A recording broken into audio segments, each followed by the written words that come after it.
Vous appréhendez le reconfinement? Bonjour, c'est Bertrand, votre coach web. Bienvenue dans ce nouvel épisode du podcast, et épisode 540. J'espère que vous avez la forme, la patate, l'énergie, que tout va bien pour vous, même si, nous rentrons dans une nouvelle période de confinement, c'est le reconfinement, voilà, comme au printemps, avec des ajustements, bien entendu, mais c'est une période toujours un peu compliquée, d'incertitude, bien entendu, parce qu'on sait déjà pas combien de temps ça va durer. On nous a dit ça part pour 1 mois, donc jusqu'au 1er décembre, donc on va dire qu'on a 4 semaines devant nous à occuper, à remplir avec une activité qui sera forcément différente. Alors, notre vie a beaucoup changé déjà pendant le premier confinement, elle a changé après le déconfinement, vraiment, avec des nouveaux rythmes, avec des nouvelles habitudes qui ont été prises, avec, je parle pas que du masque, je parle aussi des relations avec les gens, etc. Je parle aussi, si vous avez du sport, les salles de sport, les activités pour les enfants, les activités pour vous-même, etc. Tout ça a été modifié, et là, c'est un nouveau chamboulement. Ce que je voulais vous dire, c'est que d'abord, premier truc, c'est prenez soin de vous et prenez soin de vos proches. Et les deux vont ensemble, c'est-à-dire que vous pouvez pas bien prendre soin de vos proches si vous prenez pas soin de vous. Et prendre soin de vous, c'est quelque chose qui est essentiel. Et vraiment, dans cette période-là, je dis quelque chose qui est important, c'est pour ça le sens de cet épisode-là. Le sens de cet épisode aujourd'hui, c'est de vous donner un plan pour lancer quelque chose, pour lancer un nouveau projet, et vous dire que le 1er décembre, si on sort de confinement au 1er décembre, mais qu'on en sorte ou qu'on en sorte pas, ça changera rien, que vous ayez quelque chose qui soit lancé, qui soit en place, et peut-être même qui vous rapporte de l'argent. Donc je vais vous donner, en fait, un plan. Voilà un plan, vraiment déjà, qui a un but, c'est de vous faire du bien à vous. J'ai envie de dire que là, on est dans une période qui est difficile, bien entendu, qui est compliquée, et ce qui était en train de se faire depuis quelque temps, bien entendu, c'était quoi? C'était de se dire, il faut supprimer dans notre vie, on supprimait tout ce qui était loisir, le sport avait été supprimé, les salles de sport et choses comme ça, il y a plein d'activités sportives qui pouvaient pas se faire normalement, il y avait aussi des activités culturelles qui disparaissaient, ou qui étaient vraiment très réduites, que ce soit pour vous, pour les enfants, il y avait les spectacles par exemple, les concerts, toutes ces choses-là étaient en train de disparaître. Donc on était déjà rentré dans une logique qui était de dire on a le boulot, on a finalement la maison, on a les enfants, on a les transports pour aller travailler, etc. Mais on n'avait pas tout ce qui était loisir autour de tout. Et là maintenant on en rajoute une couche, parce que finalement avec le confinement, on enlève encore des choses qui sont vraiment dans le loisir et autres, et on vous dit, finalement, vous êtes chez vous, vous pouvez amener les enfants à l'école, vous rentrez ensuite chez vous pour travailler, et puis ensuite vous allez chercher les enfants à l'école, vous occupez de vos enfants, vous dormez, et puis vous recommencez ça tous les jours pendant 1 mois, comme ça, sans rien faire d'autre, sans loisir. Et moi je me dis, à un moment donné, ça peut pas tenir le choc, Alors, il y a des gens qui auront des stratégies différentes, il y a des gens qui vont tomber dans l'oisiveté potentielle, c'est-à-dire, même pas potentielle, dans l'oisiveté réelle, c'est-à-dire, finalement, passer beaucoup plus de temps sur les réseaux sociaux, passer beaucoup plus de temps sur Netflix, passer beaucoup plus de temps sur YouTube, etc. Et puis, il y a nous qui allons profiter de ce temps-là pour lancer un projet. Parce que ce que je voulais vous dire vraiment, ce qui est important pour moi, c'est de se dire, on va lancer un projet. Alors, bien entendu, vous avez des contraintes, bien entendu, vous ne pouvez pas bouger, bien entendu, je vais vous dire quelque chose, ça va être de dire, vous pouvez pas aller faire du démarchage, du porte-à-porte, etc. pour lancer votre projet, mais ça tombe bien, on va parler plutôt de business en ligne, on va parler plutôt de création de contenu, de projet en ligne, de business en ligne, de quelque chose qui peut vraiment être fait depuis votre canapé, depuis votre bureau, depuis votre terrasse s'il fait beau ou quoi que ce soit, mais la période est propice, parce que je dis, il y a des gens qui vont tomber dans l'oisiveté, et donc si ces gens sont dans l'oisiveté, comme ça, s'ils regardent les réseaux sociaux, s'ils ont les yeux rivés sur TikTok, sur Instagram, sur Google, à chercher des blogs, de l'information, sur YouTube, à chercher des choses, etc., vous en face, si vous produisez quelque chose, vous avez potentiellement, la chance de pouvoir rentrer dans le flux. D'ailleurs, il faut pas s'y tromper, il y a des influenceurs qui dès hier ont annoncé leur truc, influenceurs sport, etc., dire voilà, on va reprendre les lives de sport qu'on faisait pendant le confinement, on va reprendre ça, etc. Voilà, on est reparti. Ils ont retrouvé le rythme, c'est-à-dire que ce qu'ils avaient mis en place pendant le premier confinement, ils le remettent en route directement, et ils n'ont pas attendu quelques heures, quelques jours pour le faire, c'est vraiment du tac au tac, c'est parti. Dans cet épisode, ce que je voulais vous proposer, c'est de vous dire, on peut avoir un plan pour en profiter de cette période-là, pour la rendre utile. Et pourquoi je dis la rendre utile? Parce que vous avez besoin, vraiment, de vous sentir utile à quelque chose. C'est-à-dire que là, alors bien sûr, on va dire oui, j'ai le télétravail, etc. Bon, moi je parle d'une utilité pour vous. Alors, une utilité pour soi, c'est quoi? C'est quelque chose qui nous plaît, qui nous fait nous sentir mieux, qui nous construit aussi, qui nous permet de faire des choses. Et quand on regarde, en fait, c'est pas qu'une question de travail, c'est pas qu'une question de travailler pour un patron, c'est aussi une question de faire des choses qui comptent vraiment pour nous, vraiment qui comptent pour nous. Et ce que je voulais vous dire déjà, c'est que dans cette période-là, la première chose à faire, c'est déjà de regarder un petit peu d'analyser un petit peu ce que vous faites, de regarder un petit peu ce que vous faites, et déjà de vous prendre un engagement déjà envers vous-même, c'est déjà de prendre du temps pour vous, d'accepter de prendre du temps pour vous, et de vous dire, oui, je prends du temps rien que pour moi. Ça peut être compliqué, parce que dans certains cas, vous avez peut-être pas de pièces séparées, peut-être qu'il y a la promiscuité, peut-être que vous dites, mais oui, mais c'est pas le moment ou quoi que ce soit, et pourtant c'est extrêmement important. Je vous le redis, c'est important de vous occuper de vous pour bien vous occuper des autres, c'est important de bien vous occuper de vous pour être mentalement, psychologiquement, en bonne forme, en bonne santé, en bon état d'esprit. Donc, on va faire quoi? On va déjà se dire, je prends du temps rien que pour moi. On va lutter contre l'oisiveté potentielle qui peut guetter comme ça. L'oisiveté potentielle, c'est de se dire, oui, je regarde une vidéo sur YouTube, j'en ai pour, elle dure 5 minutes, mais en fait, vous savez, ça s'enchaîne. Ça s'enchaîne, c'est des piscines à débordement. Les piscines à débordement, c'est que vous avez un premier contenu, à peine ce contenu-là est terminé, vous savez, ça s'enchaîne. Mais c'est pareil sur Netflix, c'est pareil sur TikTok, c'est pareil sur Instagram, c'est pareil partout. Vous défilez, c'est des flux continus de défilement ininterrompus, les écrans se rechargent. Donc ça, on va lutter contre ça. Et puis, on va travailler sur quelque chose qui fait du sens pour vous, mais vraiment qui a du sens pour vous. C'est-à-dire vous sentir utile à quelque chose. Et ça, c'est extrêmement important de se sentir utile à quelque chose. C'est-à-dire de dire, finalement, qu'est-ce que je pourrais faire pour aider d'autres personnes. Et même si c'est pas grand monde, vous dites oui, je vais pas aider grand monde comme ça en lançant un projet en un mois, et vous en savez rien en fait, vous en savez rien dans cette histoire-là. Mais ce que je voulais vous dire là-dedans, c'est de dire, vous allez prendre du temps pour vous, pour construire quelque chose qui fait du sens pour vous, peut-être quelque chose que vous aviez gardé dans un coin de votre tête, peut-être quelque chose qui est dans votre fameuse armoire à regrets, quelque chose que vous allez ressortir en disant, là maintenant, j'ai un bout de temps pour le faire, Et donc, ce bout de temps que vous allez prendre pour le faire, c'est construire quelque chose de nouveau, quelque chose aussi qui va peut-être bâtir les fondations d'un nouvel avenir.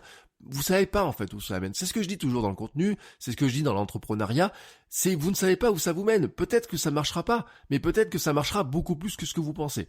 Donc on va prendre ce temps-là et on va se dire, puisque de toute façon, on a le confinement et on ne peut rien y faire. C'est-à-dire que vous pouvez vous dire tout ce que vous voulez. Ça peut vous mettre en rogne, ça peut vous mettre en colère. Vous pouvez dire mais c'est que des conneries, c'est des balivernes, ils nous mentent ou quoi que ce soit. Ça ne changera rien. Vous pouvez vous dire j'ai peur du virus, j'ai ça, il faut vraiment que je bouge pas de chez moi, etc. Dans tous les cas, quoi que vous disiez dans votre tête, quelle que soit l'histoire que vous racontez par rapport au virus, que vous dites je pourrais sortir normalement, c'est des balivernes, ça sert à rien. Le masque, ça sert à rien. C'est bizarre qu'ils fassent ça pour les enfants, qu'ils fassent ça, etc. Ou alors que vous dites, oui, ils ont entièrement raison. Que oui, il faut pas que je bouge de chez moi. Oui, je sais que c'est ça qui est bon pour la société. Quel que soit le truc, que vous ayez un avis positif ou négatif sur ce confinement, dans tous les cas, vous êtes confiné. Donc, dans tous les cas, vous devez faire avec. Donc, on va l'utiliser pour faire quelque chose avec de ce temps-là. Et donc, ce que je voulais vous dire déjà, c'est de prendre un engagement, de dire que cet engagement que vous prenez, là, tout de suite, c'est de faire quelque chose du temps que vous avez, de vous dire le 1er décembre, quoi qu'il arrive, vous aurez un nouveau projet. Le 1er décembre, c'est la date annoncée de ce confinement. On ne regarde pas si ça va durer plus longtemps ou quoi que ce soit, on s'en moque. Pour l'instant, on se dit vraiment, j'ai ce temps limité. Vous savez que ça, c'est la loi de Parkinson, le temps limité. Si vous commencez à vous dire, dès maintenant, que vous avez jusqu'au 1er décembre, mais que de toute façon ça va être prolongé, que ça va durer 6 semaines, 8 semaines ou jusqu'à Noël, vous savez que vous allez vous donner du temps. Non.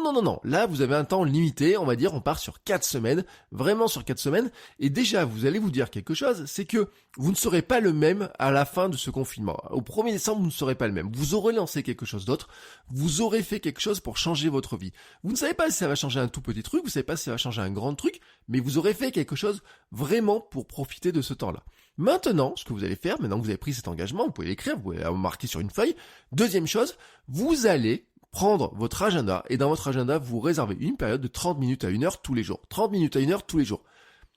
Tous les jours de la semaine déjà, et puis si vous pouvez sur le week-end, c'est encore mieux. Mais tous les jours, vous prenez 30 minutes à 1 heure. Vous allez me dire, oui, mais j'ai pas de temps, etc. Si, vous avez du temps, forcément. Il y a même du temps qui va se dégager. J'ai envie de dire, vous avez moins de transport. Si vous êtes en télétravail, vous n'avez plus de transport, mais votre temps de travail, vous n'allez pas remplacer le temps de transport par du travail en plus pour votre patron, soyons honnêtes. Vos enfants, si vous en avez, ils sont à l'école une partie de la journée. Vous allez, moi je pense, être beaucoup plus efficace en télétravail parce que vous n'avez pas tous les collègues qui débarquent dans votre bureau ou quoi que ce soit. Alors c'est pas le moment de se dire ah oui, alors maintenant que mon travail il est terminé un peu plus tôt, je vais tomber dans l'oisiveté, même involontaire. Je veux dire même involontaire, c'est-à-dire que vous dites oui, alors je vais faire un petit goûter, puis mon petit goûter, je vais regarder quelques vidéos en même temps, et puis en fait il va durer plus longtemps. Vous voyez, c'est ces temps-là qui comme ça. Non, ce que je vous dis pas qu'il faut les supprimer. Je vous dis juste de faire attention. Et vraiment, faire attention, c'est déjà de vous dire, dans votre planning, vous allez prendre votre agenda, dans votre planning, vous savez qu'il y a un temps. Et à un moment donné, vous allez vous lever à telle heure, vous allez amener les enfants à l'école, après le petit déjeuner, etc. Vous rentrez chez vous pour travailler, vous travaillez jusqu'à telle heure avec une pause déjeuner, etc. Et donc, quand vous faites ce planning-là, ce que vous allez faire dedans, c'est rajouter un temps, tout simplement, pour vous dire, là, ce temps-là, il est pour moi, pour mon projet. Vraiment, vous l'inscrivez, vous le mettez dedans, vous avez rendez-vous avec vous-même. Vous êtes votre propre patron. Attention, c'est ce que je disais dans les épisodes précédents, je vous l'ai dit, je sais pas combien de fois. Vous êtes votre propre patron. Vous devez vous discipliner. Si vous voulez lancer quelque chose, vous devez vous discipliner.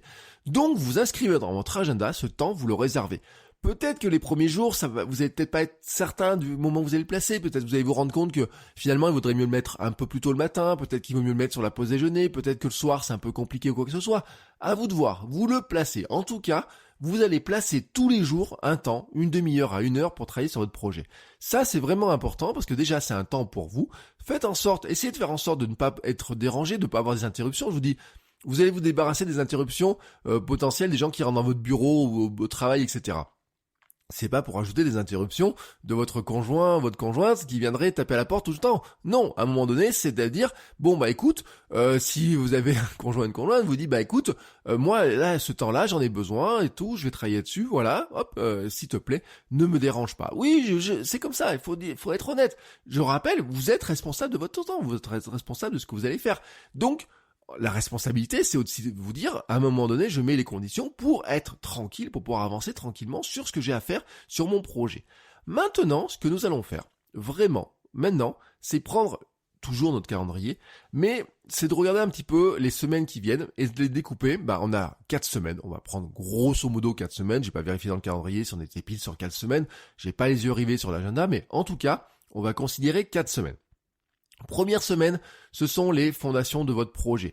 Trouvez un projet qui vous fait kiffer, un truc que vous pourriez lancer là maintenant. Je vous le répète, un truc que vous pouvez faire en ligne, un business en ligne, un contenu en ligne, quelque chose comme ça. C'est pas me dire pas oui j'avais un projet depuis longtemps qui était d'aller faire des pâtisseries au coin du village. Non, ça vous pouvez pas le faire. Donc ne le faites pas. Faites quelque chose en ligne. Faites de la pâtisserie en ligne. Faites des recettes live, etc. si vous voulez. Mais ne faites pas quelque chose que vous ne pouvez pas faire. Vous pouvez envoyer des choses. La pâtisserie, si vous êtes capable d'envoyer votre gâteau à l'autre bout du village ou du monde en l'envoyant par la poste, je dis pas le contraire. Mais dans ce cas-là, ça revient sur un projet qui est plutôt du projet de vente en ligne, etc. Donc, faites un projet que vous pouvez faire en ligne. Je vous dis pas de faire un truc immense, je vous dis pas de faire un truc, ne imaginez pas que vous allez faire Tesla ou quoi que ce soit, bien entendu. Faire un petit truc, mais un truc vraiment qui vous tient à cœur, vous voyez, quelque chose qui vous dites, là, je peux le faire assez facilement en travaillant dessus, en pensant, en réfléchissant aux choses. Tous les jours, je peux avancer petit pas par petit pas. On va vraiment sur l'effet cumulé de faire ça tous les jours. C'est-à-dire que souvent, il y a eu des projets où vous êtes peut-être dit, ouais, j'ai commencé à travailler dessus, vous travaillez dessus une journée à fond, et puis ensuite vous le laissez tomber.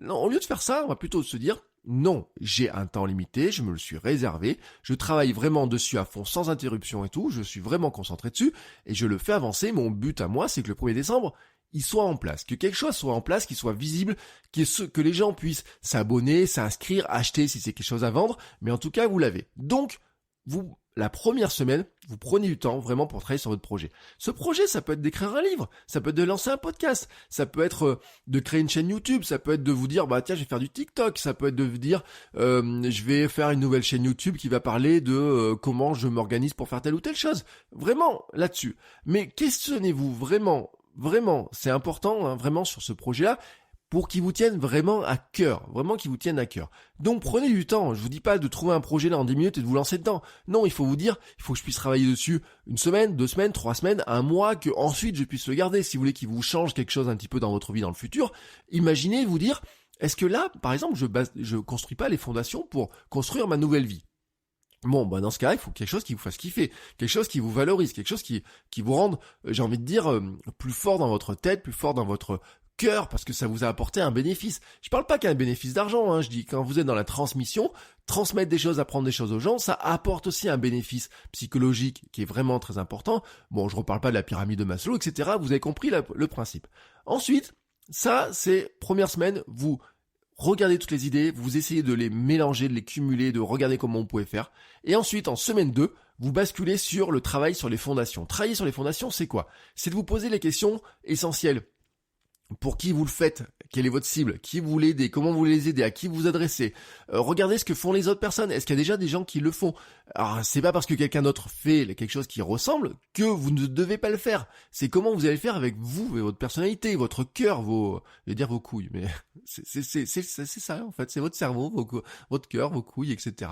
Je sais pas trop comment le dire, mais en tout cas, c'est cette logique-là, votre âme. On va dire votre âme. Allez, gardons notre âme. On va plutôt partir là-dessus. On va dire avec votre âme, avec votre manière de faire les choses, avec comment vous le voyez. Maintenant, regardez donc qui vous voulez aider, comment vous voulez aider les gens, qu'est-ce que vous voulez leur apporter, comment vous voulez faire les choses différemment de ce qui existe. Et regardez aussi comment vous pourriez regagner de l'argent avec, peut-être, comment au minimum ça vous apportera un vrai bonheur, un vrai bénéfice, vous voyez, quelque chose de vous dire, ça je l'ai fait, je suis fier de l'avoir fait. Donc vraiment, c'est important de vraiment se poser les questions de ces fondations-là, parce que derrière, c'est aussi ça qui va vous permettre, par exemple, de raconter l'histoire. Ça va vous apporter des éléments, des billes. D'où ça vient ce projet? Réfléchissez, pourquoi vous avez envie de ça? Pourquoi il vous tient à cœur? Est-ce que c'est un vieux projet de votre enfance? Est-ce que c'est quelque chose en vous disant, voilà, je regarde autour de moi, je me rends compte que les gens, il y a ça, ça et ça et ça, je pense que je peux vraiment les aider. Pourquoi? Ça va vous aider parce que derrière, quand il va falloir le faire connaître, c'est important de raconter l'histoire, de d'où ça vient, comment ça vient, pourquoi ça vous tient à cœur, etc. Donc, vraiment, là, vous questionnez sur la deuxième semaine tout ce qui est fondation. Pour qui, pourquoi, un peu le comment, bien entendu aussi, vous allez le faire, mais surtout le pour qui, le pourquoi ça vous tient à cœur, quelle est l'histoire de ce projet, comment vous l'imaginez, qu'est-ce que vous imaginez que ça peut faire dans la tête des gens, comment vous allez les aider à faire quelque chose avec ça, comment vous allez les aider eux à progresser, comment ça va vous aider vous en les aidant eux. Vraiment, c'est ça notre logique de créateur de contenu, je vous rappelle. Aider les autres, s'aider soi en aidant les autres, c'est vraiment ça notre logique, notre ADN, vraiment, notre ADN. Donc ça, vous avez, à l'issue de la semaine 1 et la semaine 2, vous avez un projet, vous avez les fondations, vous savez pour qui vous allez adresser, comment vous allez le faire, etc. Maintenant, semaine 3, méthode du contenu minimum viable, c'est vous dire, je lance quelque chose. Sur la semaine 3, je lance quelque chose. Il faut que j'ai quelque chose qui soit en ligne. C'est-à-dire que là, maintenant, vous avez tous les éléments pour avancer et maintenant il est temps de produire quelque chose, de mettre quelque chose en ligne, de l'annoncer, d'en parler aux gens. Ne tombez pas dans les pièges du détail, ne tombez pas dans les pièges du perfectionnisme. Ce qui est important à cette étape 3, c'est vraiment de dire je sors un truc minimum. Même si ça pourrait être mieux fait sur certains aspects, même si on pourrait automatiser. Si vous faites un service en ligne et que vous pensez le vendre, bien entendu, il y a peut-être des choses que vous allez devoir faire manuellement parce que vous n'avez pas le temps de programmer une fonctionnalité particulière, vous n'avez pas le temps de mettre en place, je sais pas, vous imaginez un petit service avec une fonctionnalité payante, vous voudriez mettre du paiement en ligne pour que ce soit automatique. À ce stade-là, vous n'allez pas passer du temps là-dessus, vous allez plutôt vous dire, les gens m'enverront un mail, j'en ferai un PayPal, et puis je remettrai le service en ligne, et puis ensuite, plus tard, j'automatiserai si je vois que j'ai des gens qui le font. C'est ça aussi faire un contenu minimum viable, c'est ça aussi faire une entreprise minimum viable. C'est vraiment de se dire, l'essentiel de ça, si j'ai un service en ligne à proposer, l'essentiel c'est le service et de le faire connaître. Si vous voulez faire un contenu, l'essentiel c'est de faire un premier contenu, de le faire connaître et de le montrer aux gens. Donc vraiment, on va chasser tout ce qui est perfectionnisme, on va pas tomber dans ce piège-là d'aller chercher tous les détails, de régler tous les détails, etc., de se poser trop de questions. On va plutôt partir dans l'action, et dans l'action, c'est de se dire, je crée un premier contenu, je crée une première version de mon projet, j'annonce le service que je veux faire, peut-être même, je commence déjà à essayer de le vendre, et surtout, pour amorcer la semaine 4, c'est-à-dire qu'en semaine 4, c'est là où vous allez vous dire, maintenant je vais le faire connaître, je vais essayer de vendre des produits si j'ai des produits à vendre, je vais essayer de faire vendre, je sais pas, ça peut être des formations, si vous avez imaginé faire un livre, c'est le moment, j'ai envie de dire, de vendre votre livre. En semaine 3, vous pouvez avoir écrit une bonne partie de votre livre. En semaine 4, vous pouvez le vendre. Vraiment, je vous le dis, très clairement, c'est le cas. Vous pouvez le vendre. Vous pouvez, en une semaine, sortir un bouquin. En un mois. Mais même en une semaine, vous pourriez le faire, mais en un mois, vous pouvez sortir un bouquin. Ce n'est pas impossible. Je veux dire que si en semaine 1, vous réfléchissez à vraiment l'idée que vous voulez avoir, en semaine 2, vraiment pour qui, pourquoi et l'histoire, etc. Ça va déjà vous donner beaucoup d'éléments. En semaine 3, vous l'écrivez. Alors bien entendu, il vous faudra peut-être plus qu'1 heure par jour pour l'écrire, mais pourquoi pas. En semaine 4, vous pouvez le vendre, c'est possible. Et vous pouvez le vendre, il peut même partir. Alors, je sais pas si les fonctionnalités de pression à la demande, tout ça fonctionnera encore, mais en tout cas, la version numérique, vous pouvez la vendre sans aucun problème. Vous pouvez vendre un Kindle, vous pouvez vendre un e-book sans aucun problème. Vraiment sans aucun problème. Et c'est pas le truc de dire il doit faire 200 pages. C'est peut-être que votre livre ne fera que 10 pages, mais si ces 10 pages sont extrêmement utiles aux gens, il y a des gens qui sont prêts à l'acheter. Je vais vous dire, si vous mettez une méthode qui leur permet de faire quelque chose vraiment facilement et que vous leur proposez ça, même ça sera peut-être quoi pour 2-3 euros, peut-être pour 5 euros. Mais si vraiment ça leur est utile, c'est pas la longueur qui est importante, c'est la valeur que vous allez mettre dedans. Donc, la semaine 4, c'est le moment où vous allez faire connaître plus de gens. Peut-être c'est le moment d'acheter une publicité sur Facebook. Et c'est aussi le moment d'avoir des retours sur votre produit minimum viable, sur votre contenu minimum viable. Donc c'est là aussi que les gens vont vous faire des retours, vous allez pouvoir améliorer, affiner, que vous allez pouvoir modifier petit à petit les choses pour que ça colle vraiment avec à la fois l'idée que vous aviez, mais aussi avec ce que les gens en ressentent, parce que vous avez une idée dans votre tête. Tant que vous ne l'avez pas confronté aux gens, à des personnes qui pourraient le consulter, le lire, l'écouter, qui pourraient peut-être acheter les choses, finalement, vous n'êtes pas face au marché, j'ai envie de vous dire. Il y a un marché, il faut rentrer dans le marché. À un moment donné, vous n'allez pas pouvoir le faire du premier coup. Il va falloir tâtonner, il va falloir trouver le bon positionnement, il va falloir trouver le bon message. Parfois, c'est de modifier quelque chose qui vous semble vraiment infime, mais qui pour les gens est vraiment extrêmement important. En tout cas, vous avez profité de cette 4e semaine pour accélérer là-dessus, c'est-à-dire que vous avez bâti les bases, vraiment bâti les bases, et maintenant à ce stade-là, c'est vous dire je vais affiner, je vais trouver plus de gens qui sont intéressés, je vais le faire connaître, je vous le dis, c'est ce moment-là où vous pourriez aussi avoir un petit peu, peut-être un peu de pub si vous avez un petit peu de budget, etc. Mais en tout cas, la méthode du contenu minimum viable vous permet d'affiner au fur et à mesure. C'est-à-dire que, au lieu de se dire pendant 1 mois je travaille sur quelque chose et à la fin du mois c'est tout fini, là déjà on est rentré dès la semaine 3, donc la moitié du temps on y a pensé aux choses, etc. On a construit toutes les fondations. En semaine 3 on a bâti le premier élément pour le montrer aux gens, et en semaine 3 et 4 on construit, on publie, on diffuse, on montre, on continue à faire évoluer, pour que finalement, quand vous arrivez à la fin de semaine 4, au bout de la semaine 4, vous avez quelque chose qui n'est pas seulement une idée, vous avez un projet qui est développé, vous avez quelque chose qui est consistant, palpable, j'ai envie de dire. Alors si c'est un livre, c'est vraiment palpable. Si c'est une vidéo, ça peut être regardé. Si c'est un podcast, ça peut être écouté. Si c'est un blog, il peut être lu. Si c'est un service en ligne, les gens peuvent l'acheter. En tout cas, vous avez quelque chose qui est là. Comme ça, qui est là. Vous avez généré un peu de trafic. Dans le trafic, au départ, les premières sources de trafic, je le rappelle toujours, parce qu'on me dit oui, mais c'est long de créer du trafic. Au début, vous avez une boîte mail, vous avez des contacts sur Facebook, vous pouvez envoyer un mail à vos amis, vous pouvez envoyer un mail aux gens que vous connaissez, vous pouvez avoir des relais, si vos amis sont vos amis, ils vont vous aider à relayer, vous avez des amis sur Facebook, vous pouvez partager ça sur Facebook, leur partager, sur Twitter, sur Instagram, vous pouvez partager ça, vous pouvez, ne serait-ce que d'envoyer un mail à quelques personnes en qui vous faites confiance et qui vont vous dire, oui, voilà, j'aime bien, etc. Votre audience minimum viable de départ, c'est pas forcément la terre entière. Vous n'avez pas besoin d'acheter des pubs dans tous les sens. Votre audience minimum viable de départ, ça peut être juste de dire, je fais un podcast, je l'envoie à mes 10, 15 amis, 15 personnes de connaissances, vraiment dans lesquelles j'ai confiance, où je sais que ça pourrait aider, et déjà elles vont me dire ce qu'elles en pensent, profiter un petit peu de leur temps à eux, de leur oisiveté potentielle, de remplir leur temps à eux pour tester un petit peu ce qu'elles en pensent, de voir un petit peu comment elles le pensent. Et petit à petit, ça va grossir. C'est comme ça que ça grossit. J'avais reçu, comment elle s'appelle, Axel, dans un podcast Créer un podcast génial maintenant, qui avait expliqué comment elle a lancé son podcast. Et son podcast, comment elle avait lancé ça, je vous mettrai le lien bien sûr dans la description de l'épisode. Elle avait lancé ça, en fait, elle enregistre de l'audio, mais ça sur encore, et puis elle diffuse ça à ses quelques amis, elle diffuse ça à quelques personnes qu'elle connaît, à des potentiellement des anciens collègues, des choses comme ça, et petit à petit ensuite ça grossit. C'est-à-dire que ça grossit jamais du premier coup, c'est pas vrai ce truc-là, ça n'existe pas les trucs qui grossissent du premier coup. L'autre jour j'ai encore vu un film à la télé où c'est ça, c'est le succès comme ça, bam, magique, tour de magie, un succès comme ça, vous faites un truc le soir, ou dans la nuit, le lendemain c'est le super succès, les médias viennent nous voir, etc. Ça n'existe pas. En revanche, vous avez des contacts, vous avez des amis, amis, vous avez de la famille, etc. Des gens qui peuvent vous aider. Déjà, à donner leur avis, à relayer, etc. Et puis ensuite, petit à petit, ça va faire son chemin. Et donc, là, vous avez le plan. Je vous ai donné le plan. Voilà, vous avez le plan, tout simplement. Je vous rappelle les plans. Hein. Première semaine, vous trouvez un projet qui vous fait kiffer. Deuxième semaine, vous travaillez sur les fondations. Troisième semaine, vous lancez, grâce à la méthode du contenu minimum viable, vraiment, vous lancez quelque chose qui soit palpable et physique. Quatrième semaine, vous améliorez, vous faites connaître, vous améliorez, vous faites connaître, vous améliorez, vous faites connaître, vous améliorez. Vous continuez comme ça à avancer sur les choses. Et à la fin, donc, au 1er décembre, vous avez quelque chose qui est lancé, qui avance, qui roule, etc. Vous verrez ensuite ce qui se passe. Maintenant, j'ai un dernier conseil à vous donner. N'oubliez pas ce cheminement-là de le documenter. Documenter tout ça. Parce que vous allez prendre goût à un tel fonctionnement. Vous allez prendre goût à lancer des choses comme ça. Et donc, une fois que vous l'aurez fait une fois, vous aurez envie de le faire une deuxième fois, une troisième fois, une quatrième, etc. Et donc, tenez un petit journal, notez les choses. Ce que vous avez fait, comment vous l'avez fait, les bonnes idées, ce qui finalement a marché, ce qui n'a pas marché. Tenez des statistiques, peut-être. Ça peut être intéressant au départ. Si vous regardez un peu les statistiques, si vous êtes féru de statistiques, vous rendre compte que vous avez fait ça a fait tel résultat, ça fait tel résultat, etc.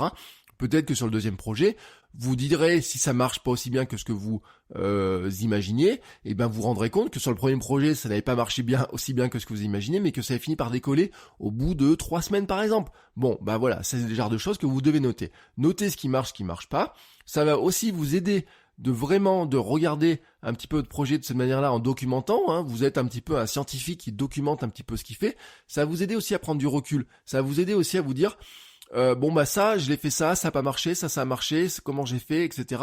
Et donc de prendre ce recul-là pour l'analyser, pour pas être que dans l'émotionnel, que dans la tête qui circule, qui dit j'ai fait ça mais ça marche pas, etc. Non, à un moment donné, il faut être aussi avoir une vision un petit peu extérieure et regarder un petit peu les choses en disant bon, j'ai fait comme ça a marché, j'ai fait ça a pas marché, j'ai fait ça, j'aurais pu faire ça, j'aurais pu essayer ça, tiens si j'ai essayé ça, etc.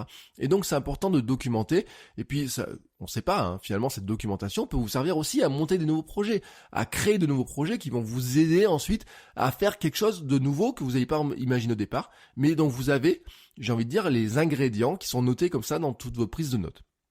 Vous avez maintenant donc ma vision de comment on peut utiliser ce reconfinement d'une manière, j'ai envie de dire, utile, pratique, hein, utile au sens utile pour vous, utile pour les gens que vous allez aider, pratique au sens où vous allez pouvoir créer quelque chose de palpable, de physique, etc. Il est temps, je vous le dis, il est vraiment temps. Hein, si vous avez dans votre tête des projets, des idées, vous dites oui, je sais qu'il faudrait que je crée du contenu, ou alors souvent en plus dans ces conditions-là, vous dites ah ouais alors. Moi, j'étais dans telle activité, et d'un coup, avec le confinement, je me rends compte que j'ai plus rien. J'ai pas mes clients en face, je peux pas aller les voir, etc. Comment je fais pour pivoter sur quelque chose d'autre? Bon, si vous êtes dans cette situation-là, si vous êtes comme ça dans cette situation-là, vous mettez-vous dans la tête de vous dire, bon, je me suis fait avoir sur le premier confinement, j'espérais qu'il n'y aurait pas un deuxième confinement. On est au deuxième confinement. Maintenant, dites-vous, non, je me ferai pas avoir s'il y a un troisième confinement. Donc maintenant, il est temps de faire quelque chose. Et vous mettez cette date du 1er décembre. Cette date du 1er décembre, vous dites, quoi qu'il arrive sur le confinement, quoi qu'il arrive sur le virus, sur l'évolution du virus, le 1er décembre, j'ai quelque chose qui est palpable, qui est fait. Voilà. Si vous avez besoin d'aide, d'accompagnement, si vous avez des questions, etc., n'hésitez pas à m'envoyer un message. Vous pouvez aussi vous abonner à mes mails. Je vous mets le lien dans la note de description. Vous faites votrecoachweb.com/email. Vous pouvez vous abonner à mes mails. Vous enverrez des mails. Je le fais pas tous les jours. Hein, je vous envoie des mails régulièrement où je vous donne des conseils, des astuces pour progresser. Je vous mets des liens vers des vidéos. Je vous partage des choses, etc. Et puis, pendant ce confinement, on va reprendre la série, de faire des lives, faire des choses comme ça, vous voyez, pour vous aider pour arriver à construire quelque chose. Et je vous lâche pas. Je vous lâche pas. Donc abonnez-vous au mail, abonnez-vous, vous pouvez venir aussi sur Patreon où là je vous donne aussi les coulisses de ce que je fais, je vous explique un petit peu les choses, vous avez aussi accès directement pour poser des questions, donc je vous mets tous les liens dans la note de description ou sous la vidéo si vous regardez cet épisode sur YouTube, et je vous souhaite une très belle journée, une très belle fin de semaine, et on se retrouve la semaine prochaine pour un nouvel épisode. Ciao ciao les créateurs.